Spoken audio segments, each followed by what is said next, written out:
దేవునికి మహిమ కలుగునుగాక. ప్రభునందు ప్రియమైనటువంటి దేవుని వారలారా, ప్రియ దేవుని ప్రజలారా, మీ అందరికీ కూడా ప్రభు అయినటువంటి యేసుక్రీస్తు వారి శ్రేష్టమైన నామంలో వందనాలు తెలియచేస్తూ ఉన్నాను. నా ప్రియమైనటువంటి దేవుని వారలారా, ఈ యొక్క సమయంలో కొద్దిసేపు మనము దేవుని మాటలను నేర్చుకుందాము. ఈరోజు వాక్య భాగముగా జకర్యా గ్రంథము, జకర్యా పుస్తకము 11వ అధ్యాయము 11వ వచనం నుంచి 14వ వచనం వరకు చదువుకుందాము. జకర్యా పుస్తకము 11వ అధ్యాయము 11వ వచనం నుంచి 14వ వచనం వరకు చదువుకుందాం. అది విరవబడిన దినమున నేను చెప్పినది యెహోవా వాక్కు అని మందలో బలహీనములై నన్ను కనిపెట్టుకుని ఉన్న గొర్రెలు తెలుసుకును. మీకు అనుకూలమైన ఎడల నా కూలి నాకియ్యుడి, లేని ఎడల మానివేయుడని నేను వారితో అనగా, వారు నా కూలికై 30 తులముల వెండి తూచి ఇచ్చిరి. యెహోవా ఎంతో అబ్బురముగా వారు నాకేర్పరిచిన క్రయధనమును కుమ్మరికి పారవేయమని నాకు ఆజ్ఞ ఇయ్యగా, నేను ఆ 30 తులముల వెండిని తీసుకుని యెహోవా మందిరములో కుమ్మరికి పారవేసితిని. అప్పుడు బంధమును నట్టి నా 2వ కర్రను తీసుకొని యూదా వారికిని ఇశ్రాయేలు వారికిని కలిగిన సహోదర బంధమును భంగము చేయనట్లు దాన్ని విరిచితిని. దేవుడు ఈ మాటలు దీవించి ఆశీర్వదించును గాక. ఆమేన్.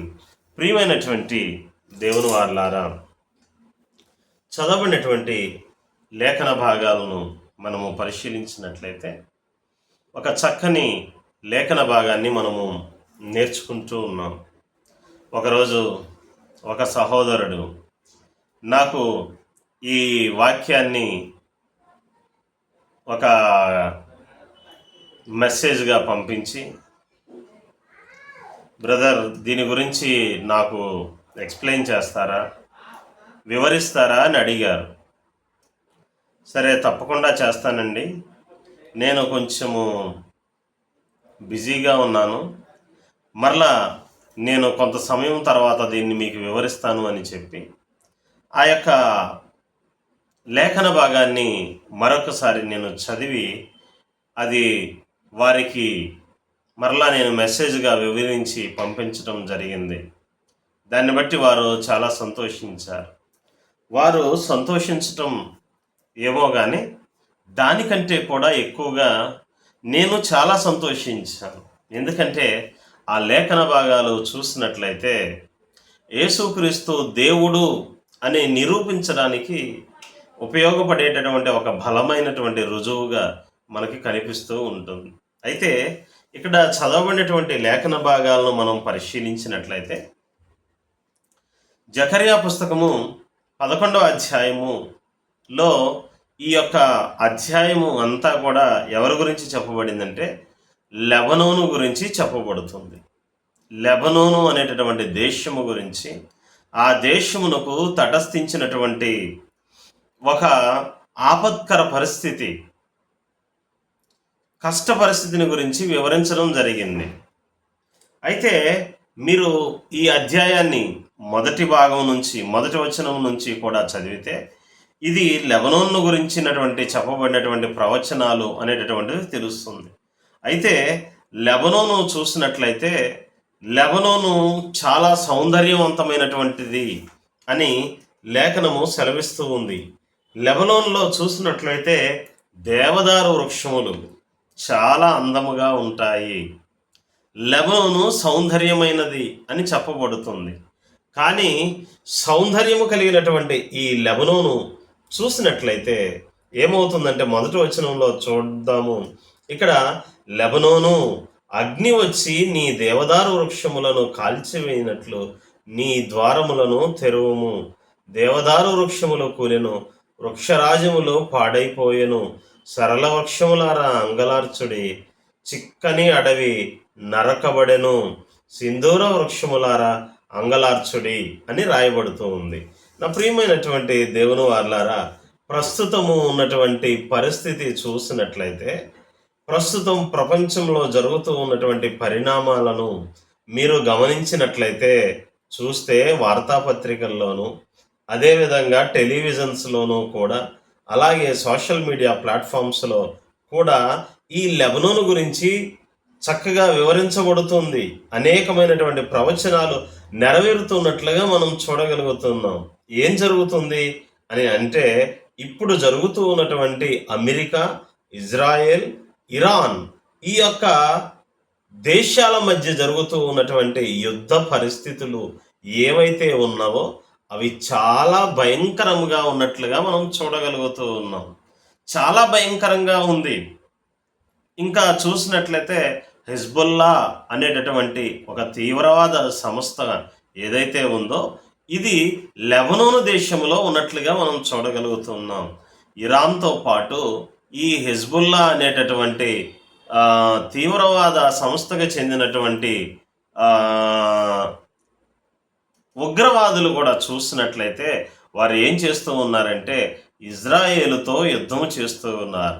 ఇశ్రాయేలు దేశంతో యుద్ధము జరుగుతూ ఉంది. అయితే ఈ యుద్ధంలో ఇశ్రాయేలీల వారు ఇరాన్తో మాత్రమే యుద్ధం చేయటం కాదే కానీ, ఇంకా చూసినట్లయితే లెబనోను నుండి ఎవరైతే హిజ్బుల్లా వారు చూసినట్లయితే వారితో యుద్ధం చేస్తూ ఉన్నారో వారితో కూడా ఇశ్రాయేలు దేశము యుద్ధము చేస్తుంది.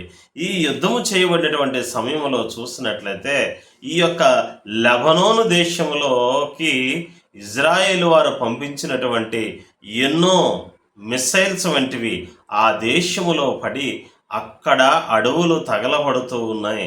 అక్కడ ఉన్న ప్రాంతాలు తగలబడిపోతూ ఉన్నట్లుగా మనం చూడగలుగుతూ ఉన్నాం. నా ప్రియమైనటువంటి దేవుని వారలారా, లేఖనము నిరర్ధకము కానేరదు. దేవుడు చెప్పిన మాట పొల్లైనను అక్షరమైనను తప్పిపోదు. ప్రతిదీ కూడా ఖచ్చితంగా నెరవేరుతుంది. కాబట్టి జకర్యా ద్వారా కొన్ని వేల సంవత్సరాల క్రితము ప్రవచించబడినటువంటి ప్రవచనాలు ఏదైతే ఉందో లెబనోను అని తెలియచేయబడుతుంది. ఈ రోజున ఆ బైబిల్లో జకర్యా ద్వారా ప్రవచించబడినటువంటి లెబనోను దేశము చరిత్రగానే కాదు, ఈ రోజుకి కూడా ప్రపంచ పటములో లెబనోను అనేటటువంటి దేశం లెబనాన్ అని పిలువబడుతూ ఉంది. ఇప్పటికీ కూడా అది సాక్ష్యముగా ఉంది. అంటే ఇక్కడ మనం అర్థం చేసుకోవాల్సింది ఏమిటి అంటే, బైబిల్లో చెప్పబడినటువంటి ప్రదేశాలు, వ్యక్తులు ఎవరైతే ఉన్నారో వారు ఒక చరిత్రగానో లేకపోతే ఒక కథగానో మిగిలిపోలేదు, కానీ నేటికి కూడా అవి సాక్ష్యాలుగా ఉన్నాయి. దేనికి సాక్ష్యాలుగా ఉన్నాయి అని అంటే, పరిశుద్ధ గ్రంథము అనేది, బైబుల్ అనేటటువంటిది సత్యమైనటువంటిది, నిజముగా జరిగినటువంటి సంఘటనలే దీనిలో రాయబడినాయి. కాబట్టి ఇది సత్య గ్రంథము, ఇది నిజమైనటువంటి గ్రంథము అని తెలియచేయబడులాగున చరిత్రకు సంబంధించి, అలాగే ఇప్పుడు వర్తమానంలో ఉన్నటువంటి దేశాలు, వ్యక్తులు అన్నిటినీ గురించి కూడా పరిశుద్ధ బైబిల్ గ్రంథము తెలియచేస్తూ ఉంది. కాబట్టి పరిశుద్ధ బైబిల్ అనేటటువంటిది చూసినట్లయితే ఒక సత్య గ్రంథము అని, ఇది కథల వంటిది కాదు అని, నిజమైనటువంటి గ్రంథం అని మనకి తెలియచేయబడుతూ ఉంది. నా ప్రియమైనటువంటి దేవుని వాళ్ళ, కొన్ని వేల సంవత్సరాల క్రితము చెప్పబడినటువంటి ప్రవచనం ఏదైతే ఉందో లెబనోను గురించి, ఇప్పుడు ఆ ప్రవచనం నెరవేరుతూ ఉంది. అంటే దీనిని బట్టి అర్థం చేసుకోవాల్సింది ఏమిటి అంటే, దేవుడు చెప్పిన మాట సున్నైనను పొల్లైనను తప్పిపోదు అనేటటువంటి విషయాన్ని గుర్తుకు చేసుకోండి. అలాగే చూసినట్లయితే దేవుడు కొన్ని వేల సంవత్సరాల క్రితం చెప్పిన ప్రవచనాలు ఈరోజు ప్రపంచములో జరుగుతూ ఉన్నాయి. అంటే ఇది దేనికి సాదృశ్యము అంటే, దేవుని రాకడకు సాదృశ్యం. దేవుని రాకడకు ముందు ఇవన్నీ జరుగుతాయి అని లేఖనాలు సెలవిస్తూ ఉన్నట్లుగా మనం చూడగలుగుతూ ఉన్నాం. అయితే ప్రత్యేక రీతిలుగా ఈ యొక్క కాంటెక్స్ట్ని మనం చెప్పుకోవడానికి కారణం ఏమిటి అంటే, ఈ యొక్క విషయాల గురించి మనం ఎందుకు చెప్పుకుంటున్నాము అంటే, అక్కడ జరుగుతూ ఉన్న యుద్ధాల గురించి చెప్పుకోవాలని కాదు కానీ, లేకపోతే లెబనోను సౌందర్యము పాడైపోతుంది అనే విషయాన్ని తెలియచేయాలని కాదు కానీ, ఇక్కడ చూసినట్లయితే దేవుడు మాట్లాడుతూ ఉన్నారు, జకర్యా ద్వారా మాట్లాడుతూ ఉన్నారు. ఏమని మాట్లాడుతూ ఉన్నారు అంటే, 12వ వచనములో చూసినట్లయితే జకర్యా గ్రంథము 11వ అధ్యాయము 12వ వచనంలో ఇలాగ రాయబడుతుంది, మీకు అనుకూలమైన ఎడల నా కూలి నాకు ఈయుడి అని మాట్లాడుతూ ఉన్నారు. ఎవరు మాట్లాడుతున్నారు ఈ మాటలు అని చెప్పి మనం గమనించినట్లయితే, ప్రవక్త అయినటువంటి జకర్యా ద్వారా ఎవరు మాట్లాడుతూ ఉన్నారంటే, దేవుడైనటువంటి యెహోవా మాట్లాడుతూ ఉన్నారు. ఏమని మాట్లాడుతున్నారు అంటే, మీకు అనుకూలంగా ఉంటే, మీకు అంతా బాగుంది అనుకుంటే నా కూలి నాకు ఇవ్వండి. ఏమండి, దేవునికి కూలి ఇస్తావా? నీవు ఇవ్వగలవా?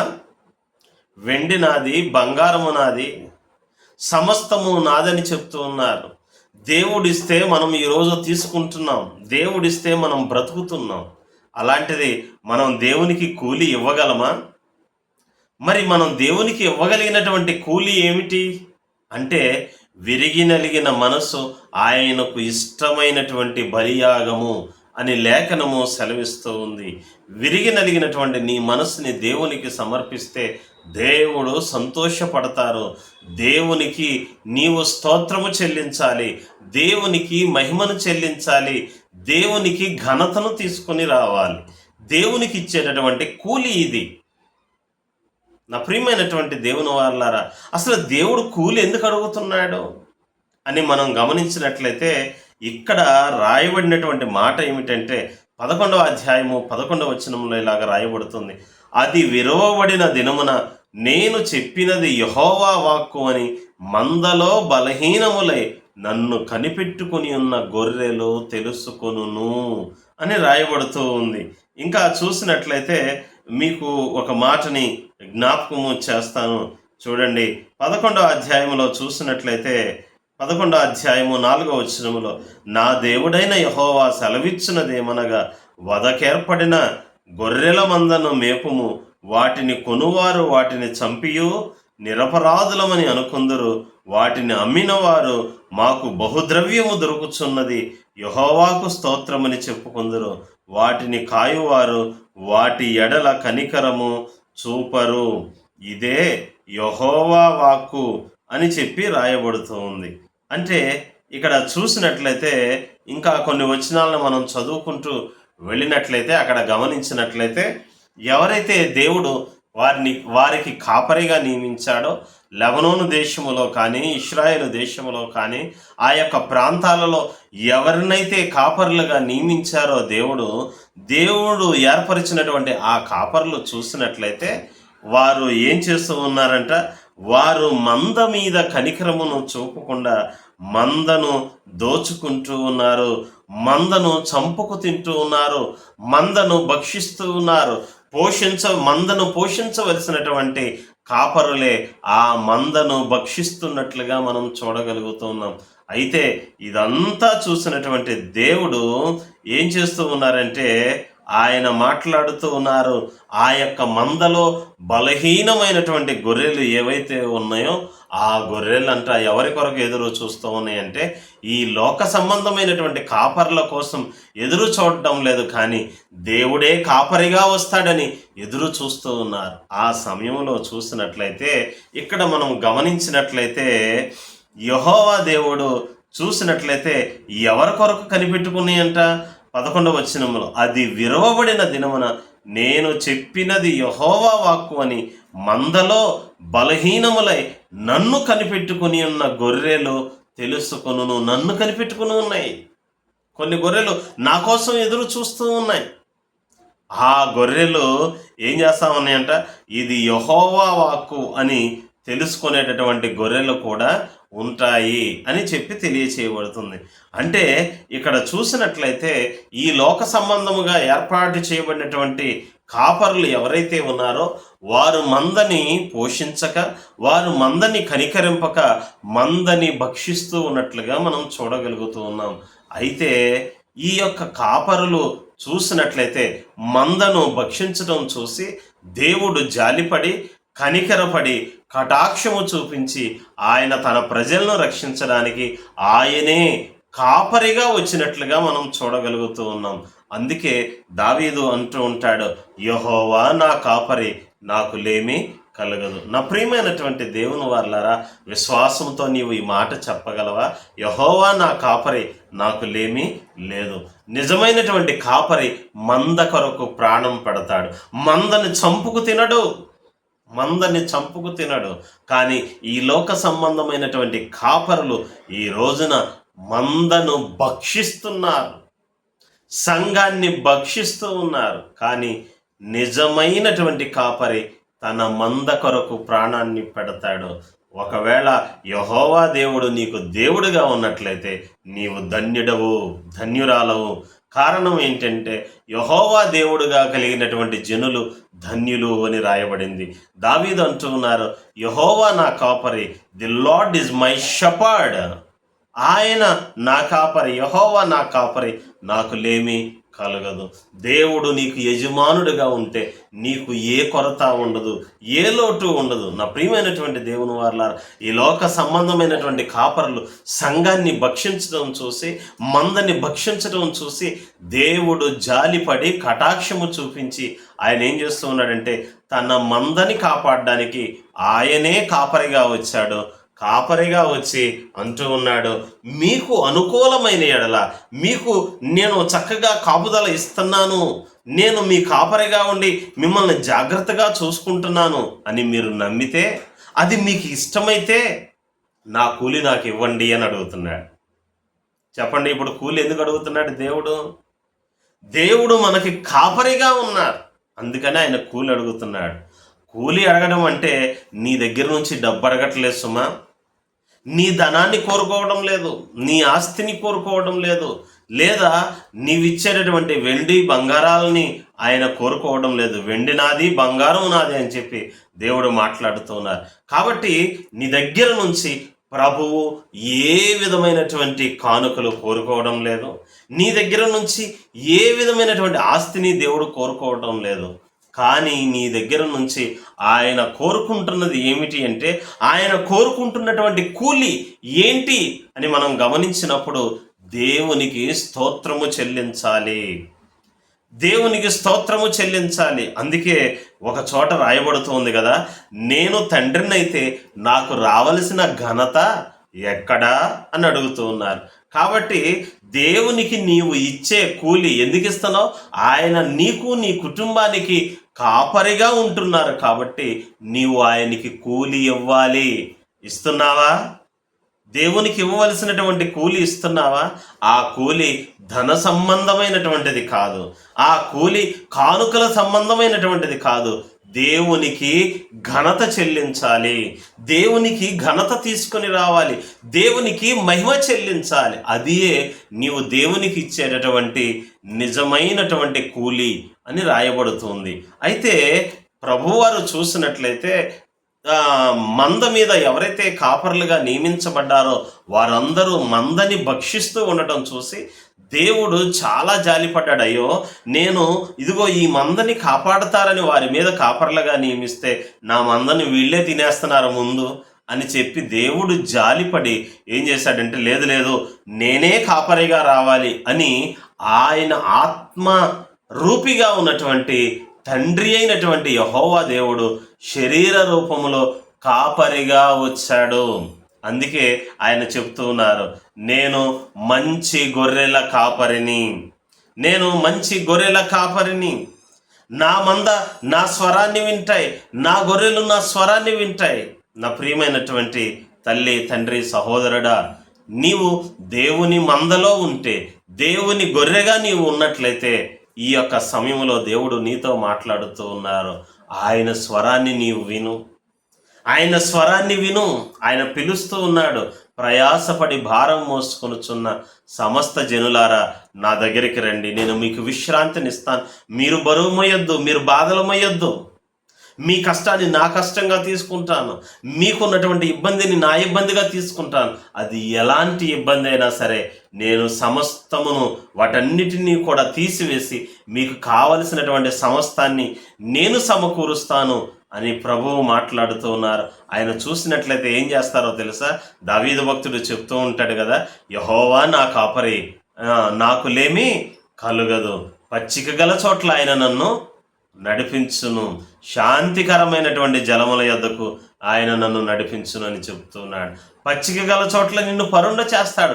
ఎక్కడైతే పచ్చిక ఉంటుందో, ఎక్కడైతే సమృద్ధి ఉంటుందో, సమృద్ధి ఉన్న ప్రాంతాలలోనికి నిన్ను నడిపిస్తాడు. సమృద్ధిగా దొరికేటటువంటి ప్రాంతాల్లోకి నీకు శ్రేష్టమైనటువంటి ఈవులు దొరికేలాగా నిన్ను నడిపిస్తాడు. నిన్ను శ్రేష్టమైనటువంటి దీవెనలతో నింపుతాడు. అందుకని దేవుడు నీకు కాపరిగా ఉండాలి. ఇక్కడ చూసినట్లయితే దేవుడే కాపరిగా దిగి వచ్చాడు. ఆత్మస్వరూపిగా ఉన్నటువంటి తండ్రి ఆయన చూసినట్లయితే తన ప్రజల మీద కనికరం ఉంచి తన ప్రజలను వారి పాపముల నుండి తానే రక్షించుటకు ఆయన ఈ లోకానికి గొర్రెల కాపరిగా ఈ లోకానికి వచ్చినట్లుగా మనం చూడగలుగుతున్నాం. అయితే ఆయన అంటూ ఉన్నారు, మీకు అనుకూలమైన ఎడల, నేను మిమ్మల్ని బాగా కాపుదల కాస్తున్నానని మీకు అనిపిస్తే, నేను మిమ్మల్ని బాగా పోషిస్తున్నాను అని మీకు అనిపిస్తే మీరేం చేయాలంటే, మీకు అనుకూలమైన ఎడల నా కూలి నాకు ఇవ్వండి అని మాట్లాడుతున్నారు. మాట్లాడింది ఎవరు? యెహోవా దేవుడు మాట్లాడుతున్నారు. ఆయన అడిగినటువంటి కూలి ఏంటి?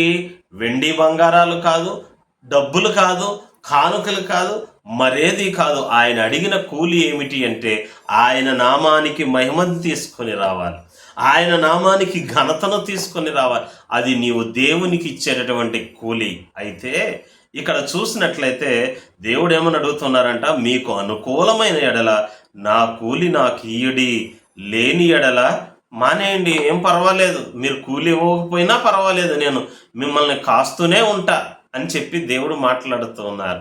చూడండి, కష్టపడి పనిచేసినటువంటి జీతగాడు జీతం లేకపోతే ఎలా ఉంటాడు? ఎంతో బాధపడుతూ ఉంటాడు కదా. కానీ మన దేవుడు అంటూ ఉన్నాడు, నేను మిమ్మల్ని కాపుదల కాస్తున్నాను, మీకు నచ్చితే జీతం ఇవ్వండి, నాకు కూలి ఇవ్వండి. ఒకవేళ మీరు కూలి ఇవ్వకపోయినా కూడా నాకు పర్వాలేదు, నేను మిమ్మల్ని శాశ్వతమైనటువంటి ప్రేమతో ప్రేమిస్తున్నాను, కాబట్టి నేను మిమ్మల్ని ఎప్పుడు విడిచిపెట్టను. చూడండి, నా అరచేతుల్లో నేను మిమ్మల్ని చెక్కుకొని ఉన్నాను అని చెప్తున్నాడు. ఇదిగో తల్లి తన బిడ్డను కనికరింపకుండానైనా ఉంటుందేమో, కానీ నేను మాత్రం మిమ్మల్ని మర్చిపోను అని దేవుడు మాట్లాడుతున్నారు. నా ప్రియమైనటువంటి దేవుని వారలారా, దేవుడు కూలి అడుగుతూ ఉన్నారు. యెహోవా దేవుడు కూలి అడుగుతూ ఉన్నారు. మీకు ఇష్టమైతే కూలి ఇవ్వండి, ఒకవేళ లేకపోయినా పర్వాలేదు, లేని ఎడల మానివేయుడని నేను వారితో అనగా ఏం చేశారంట? వాళ్ళందరూ కూడా ఏమి ఇచ్చారంట? చూడండి, నా కూలికై 30 తులముల వెండి తూచి ఇచ్చారు. దేవుడు ఆయన కాపరిగా ఉండి నాకు కూలి ఇవ్వండి అని దేవుడు మాట్లాడితే దేవునికి ఎంత కూలి ఇచ్చారంట? 30 తులముల వెండిని తూచి ఇచ్చినట్లుగా మనం చూడగలుగుతున్నాం. నా ప్రియమైనటువంటి దేవుని వారలారా, ఇక్కడ కూలి కావాలి అని అడిగింది ఎవరు? ఆత్మస్వరూపిగా ఉన్నటువంటి తండ్రి అయినటువంటి యెహోవా దేవుడు కూలి అడిగారు. అప్పుడు ఈ జనులు కూలి ఎంత ఇచ్చారంట? 30 తులముల వెండి తూచి ఇచ్చినట్లుగా మనం చూడగలుగుతూ ఉన్నాం.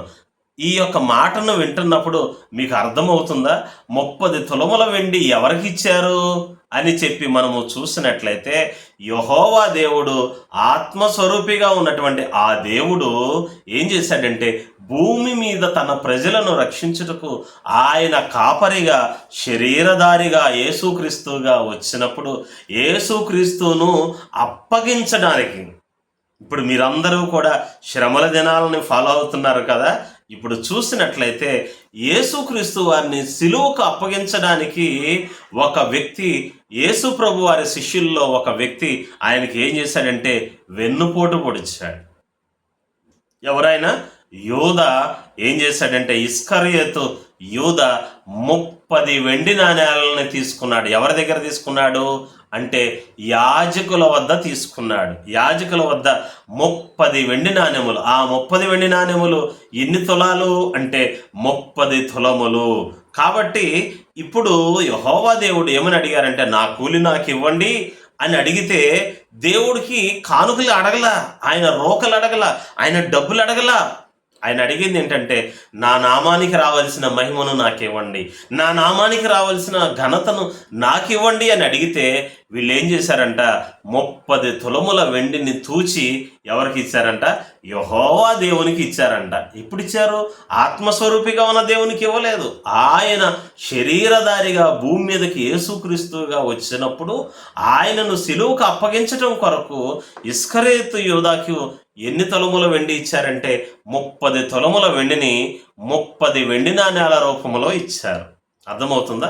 ఇప్పుడు ఈ మాటలు చదవగానే మనకు గుర్తుకు రావాల్సింది ఏంటంటే, యేసు ప్రభు వారిని అప్పగించడానికి ఇస్కరియోతు యోధ ప్రధాన యాజకుల వద్ద 30 తులముల వెండి నాణ్యాలను తీసుకున్నాడే కానీ తీసుకున్న దగ్గర నుంచి మనసు పీకేస్తుంది. అయ్యో, నేను నా ప్రభువుని అప్పగించేశాను, ఆయన ఎంతగానో నన్ను చూసుకున్నాడు, ఆయన నన్ను చూసినట్లయితే కానుకల యొక్క ఆ సంచి కూడా నా దగ్గరే ఉంచేవాడు, ఇదిగో నన్ను చాలా బాగా చూసుకున్నాడు, ఆయన రక్షకుడుగా వచ్చాడు, ఆయన ఎన్నో అద్భుతాలు చేశాడు, ఇంత మంచివాడిని నేను సిలువకు అప్పగించడానికి వారి దగ్గర పొరపాటున నేను 30 వెండి నాణ్యాలు తీసుకున్నానే అని చెప్పి ఈ వెండి నాణ్యాలని మరలా తీసుకువెళ్ళి ఎవరికి ఇచ్చాడు చెప్పండి?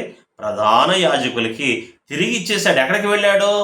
దేవాలయమునకు వెళ్ళి అక్కడ తిరిగి ఇచ్చేసినట్లుగా మనం చూడగలుగుతున్నాం. ఈ విషయాలన్నీ మనకి ఎక్కడ కనిపిస్తూ ఉంటాయి అంటే, మత్తయి సువార్త 26వ అధ్యాయంలో చూసినట్లయితే 14వ వచనంలో రాయబడుతుంది, అప్పుడు 12 మందిలో ఒకడగు ఇస్కరియోతు యోధ ప్రధాన యాజకుల యొద్దకు వెళ్ళి, నేను ఆయనను మీకు అప్పగించిన ఎడల నాకేమి ఇత్తురని వారిని అడిగెను. అందుకు వారు 30 వెండి నాణెములు తూచి వానికి ఇచ్చిరి. వాడప్పటి నుంచి ఆయనను అప్పగించుటకు తగిన సమయము కనిపెట్టుచుండెను. చూడండి, ప్రధాన యాజకులు 30 వెండి నాణ్యాలని తూచి ఇచ్చారు, కాటా వేసి ఇచ్చారు. ఆ కాటా బరువు ఎంత అనేది అక్కడ రాయబడలా, కానీ ఎక్కడ రాసి ఉందంటే జకర్యా గ్రంథంలో రాయబడుతుంది. 11వ అధ్యాయంలో ఏమని చెప్తూ ఉన్నారు? మీకు అనుకూలమైన ఎడల నా కూలి నాకియుడి, లేని ఎడల మానివేయుడని నేను వారితో అనగా, వారు నా కూలికై 30 తులముల వెండిని తూచి ఇచ్చిరి. చూడండి, మత్తయి సువార్తలోనేమో ఎవరిని పట్టించడానికి ఇచ్చారని రాసింది? యేసు ప్రభు వారిని బంధించడానికి ఇస్కరియోతు యోధాకి తూచి ఇచ్చారు 30 తులముల వెండిని. ఇక్కడ జకర్యా గ్రంథంలో 11వ అధ్యాయంలో ఎవరికి ఇచ్చారని రాయబడి ఉంది? యెహోవా దేవుడికి ఇచ్చారని రాయబడింది. ఇప్పుడు ఆ కూలి యెహోవా దేవుడికి ఇచ్చారా, యేసు ప్రభు వారికి ఇచ్చారా? చెప్పండి, మీరే చెప్పండి. యేసుక్రీస్తు దేవుడు కాదంటున్న వారులారా మీరే చెప్పండి. యెహోవా దేవుడికి ఇచ్చారా, యేసు ప్రభు వారికి ఇచ్చారా? మీకు ఎంత చెప్పినా కానీ, ఎంత నేర్పుగా చెప్పినా మీకు అర్థం కాదు. ఎందుకనంటే, ఎంత నేర్పుగా మంత్రించినను వినపడకుండానట్లు చెవులు మూసుకునేటటువంటి చెవిటి పాములు అంటోళ్ళు మీరు. ఎందుకనంటే, యెహోవా వేరు యేసుక్రీస్తు వేరని మనుషుల్ని చెడగొడుతూ నాశనానికి తీసుకుని వెళ్తూ వారిని నరకపాత్రులుగా చేస్తున్నారు మీరు. మీకు ఎంత చెప్పినా అర్థం కాదు. ఆత్మస్వరూపిగా ఉన్నటువంటి దేవుడే శరీరాన్ని ధరించి వచ్చాడని చెప్తే మీకు అర్థం కాదు కదా. కాబట్టి మీరు ఇప్పటికైనా తెలుసుకోండి, ఎవరికి ఇచ్చారు? యెహోవా దేవుడికి ఇచ్చారా, యేసు ప్రభు వారికి ఇచ్చారా? అడిగింది యెహోవా దేవుడు. ఇక్కడ యెహోవా దేవునికి జీతం కూలి ఇవ్వబడిందని రాయబడింది. ఎంత? 30 తులముల వెండి. కానీ అది ఎవరి ద్వారా నెరవేర్చబడిందంటే, ఎవరి విషయంలో నెరవేర్చబడిందంటే, యెహోవా దేవునికి ఇవ్వాల, అక్కడ ఆత్మస్వరూపిగా ఉన్న దేవునికి ఇవ్వాల. ఆయనే శరీరధారిగా వచ్చినప్పుడు ఆయనను బంధించుటకు ఇస్కరియోతు యోధ ప్రధాన యాజకుల వద్ద 30 తులముల వెండి నాణ్యాలను తెచ్చుకున్నాడే కానీ తెచ్చుకున్న రోజు నుంచి పాపభీతి ఎక్కువయ్యి ఏం చేయాలో అర్థం కాక తిరిగి తీసుకెళ్ళి, నా ప్రభువుని మీరు పట్టుకోవద్దు, నేను ఆయన్ని పట్టించినందుకు నేను చాలా బాధపడుతున్నాను, ఈ వెండి నాణ్యాలు నాకొద్దు, మీరే తీసుకోండి అని ఇచ్చేస్తే వాళ్ళు ఏం చేశారంటే, ఈ పాపపు సొమ్ము మాకు మాత్రం ఎందుకని చెప్పేసి ఏం చేశారంట, అది తీసుకొని ఏం చేశారంట, ఒక కుమ్మరి వాని దగ్గర ఏం కొన్నారు? పొలమును కొన్నట్లుగా మనం చూడగలుగుతూ ఉన్నాం. ఎందుకు కొన్నారు?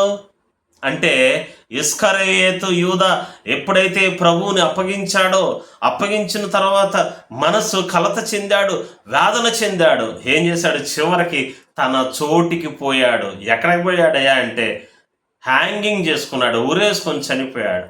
చనిపోతే అతని శవాన్ని పాతి పెట్టడానికి ఏం చేశారంటే ఈ 30 తులముల వెండితో ఒక పొలమును కొని ఆ పొలములో ఇస్కరియోతు యూదా శవాన్ని పూడ్చిపెట్టినట్లుగా మనం చూడగలుగుతున్నాం. అందుకే దాన్ని రక్తభూమి అని పిలువబడుతుంది. నా ప్రియమైనటువంటి వాళ్ళారా, ఇక్కడ మీకు చక్కని విషయాలు దేవుడు మాట్లాడుతున్నారు. జకర్యా గ్రంథము 11వ అధ్యాయము 13వ వచనంలో ప్రభు ఇలా మాట్లాడుతున్నారు. యెహోవా అంటూ ఉన్నారు, ఎంతో అబ్బురముగా వారు నాకు ఏర్పరిచిన క్రయధనం. ఏ క్రయధనం ఇది? నా కోసం ఏర్పరిచిన క్రయధనం, నన్ను అప్పగించడానికి ఇచ్చినటువంటి క్రయధనం ఎంత అంటే కుమ్మరికి పారవేయమని నాకు ఆజ్ఞ ఇయ్యగా. ఎవరికి ఇవ్వమని ఇచ్చారు ఆజ్ఞ? కుమ్మరికి పారవేయమన్నారు. యేసు ప్రభు వారిని అప్పగించడానికి ఇస్కరియోతు యూదా తీసుకున్నటువంటి 30 వెండి నాణ్యాలు ఎవరికి ఇచ్చారు? కుమ్మరి వారికి ఇచ్చి ఆ పొలాన్ని కొన్నారు. చూడండి, రెండు కంపారిజన్ చేసుకొని చూడండి. 30 తులముల వెండి నాణ్యాలని రాయబడింది, 30 వెండి నాణ్యాలని మత్తయి సువార్తలో రాయబడింది. ఆ యొక్క వెండి నాణ్యాలు దేనికి ఉపయోగించబడినాయి అంటే కుమ్మరి వాని పొలము కొనడానికి ఉపయోగపడినాయి అని చెప్పి మత్తయి సువార్తలో రాయబడుతుంది. అలాగే చూసినట్లయితే జకర్యా గ్రంథంలో ఆ యొక్క జీతము, ఆ కూలి ఎవరికి ఇవ్వమని చెప్పారంట? యెహోవా దేవుడు కుమ్మరి వానికి ఇవ్వమన్నారంట.